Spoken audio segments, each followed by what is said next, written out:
भालू का अनोखा नाच। गर्मी का मौसम था।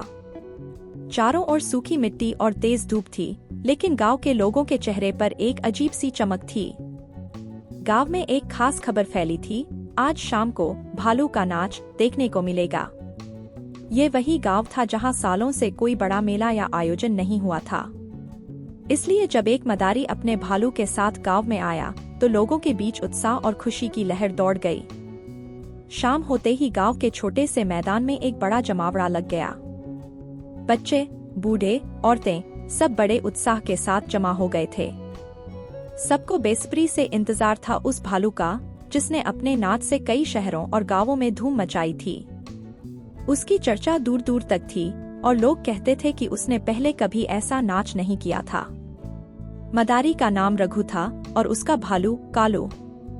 कालू काले रंग का एक बड़ा भालू था, जिसकी आंखों में एक अलग सी चमक थी।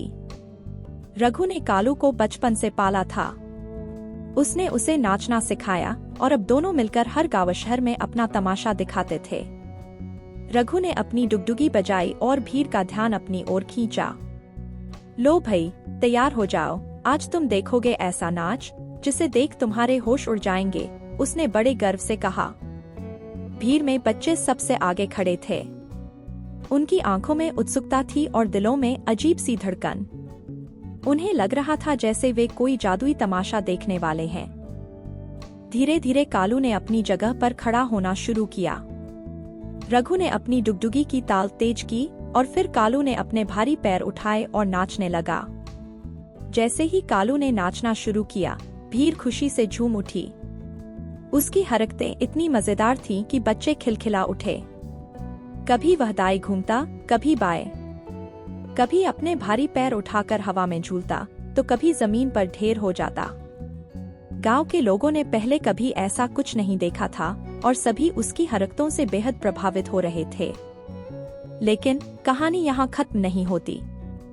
जहाँ एक ओर कालू का नाच चल रहा था, वहीं दूसरी ओर गांव के कुछ समझदार लोगों को यह तमाशा कुछ ठीक नहीं लग रहा था। उनमें से एक बुजुर्ग, जिसका नाम हरिया था, अपने पोते पोतियों के साथ तमाशा देखने आया था। उसकी आंखों में कालू की थकान और पीड़ा साफ झलक रही थी। वह समझ गया था कि यह भालू खुशी से नहीं, बल्कि मजबूरी में नाच रहा है। रघु ने उसे नाचना सिखाया था, लेकिन यह सिखाना नहीं, बल्कि मजबूर करना था।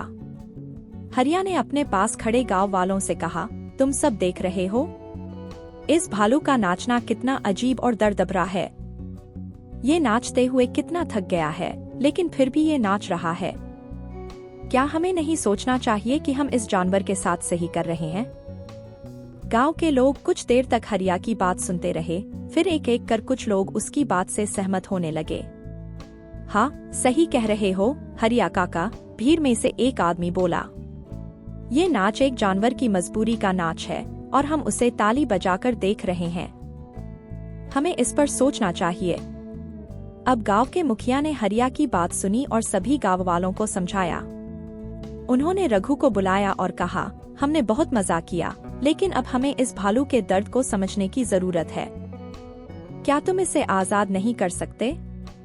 हम तुम्हें कुछ पैसे देंगे ताकि तुम बिना इसके भी अपना गुजारा कर सको। रघु पहले तो चौंक गया। उसने कभी सोचा भी नहीं था कि कोई उसके भालू की इतनी परवाह करेगा। लेकिन जब उसने गांव वालों की बातें सुनी, तो उसे भी एहसास हुआ कि वह कालू को केवल पैसों के लिए नचवा रहा था। उसने सोचा और फिर कुछ पल बाद मुस्कुराते हुए कहा, ठीक है, अगर तुम सब यही चाहते हो तो मैं इसे आजाद कर देता हूँ। गांव के लोगों ने तालियां बजाईं और सबकी आंखों में खुशी की चमक थी। बच्चों ने भालू के लिए फूलों की माला बनाई और उसे पहनाई।